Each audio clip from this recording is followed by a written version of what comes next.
Justin, obviously we've got to start with talking about Javian. It was a really scary injury out there. Any word at all at this point? Yes, very scary. He's at the hospital undergoing tests. He's alert, interacting with the doctors.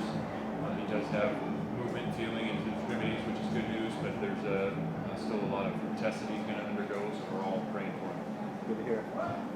So obviously no shame losing to a number 6 team on the road, but when you're in a situation where guys are catching passes with 5, 6, 7 yard cushions, and you have a TD run where he runs straight through 5 tackles, how do you address something like that?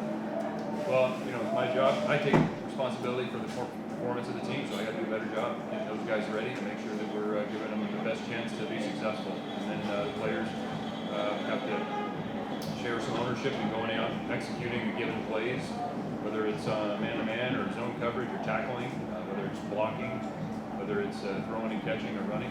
That's, covering punts, we got to do a better job. Obviously, that was very difficult. I think there were some tough matchups out there today, speed-wise and size-wise, so I got to do a better job. Any other questions in the room? Obviously, after JV's injury, everything else seems really true at that point. How do you compartmentalize the guys to continue to play? That situation. Yeah, it's very unfortunate. We're all praying for him. It's scary. Nobody wants to see that. And you do the best you can to refocus and keep playing. We don't have a great answer for that. Your family, your dad was honored at a pregame ceremony with your mom and your brother. Can you talk a little bit about what that means to you, with your dad having starred here, you being able to go in his footsteps with your brother and the legacy that he left here? Very appreciative to the university and how they treated him and what it did for him. But I don't. This is not an appropriate setting for me to discuss any further, and I don't want to. Understood. Anybody else in the room with questions for Coach? Okay, we'll go to Zoom. We'll go and get started with Jeff Verano. Go ahead, Jeff. Justin, you guys have faced 3 of the highest scoring teams in the country in the last few weeks: Washington, USC, and now Oregon.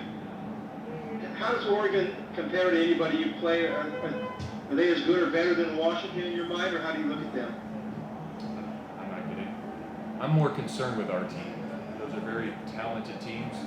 The level of speed and size and explosiveness that is pretty evident.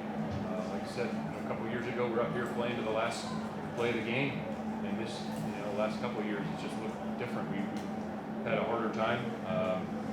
And so I got to do a better job with the team, preparing, continue to develop the players on our team, continue to recruit and recruit talented guys that can help us contend. And obviously we're way too far away today, and I think it showed up. So I got to do a better job.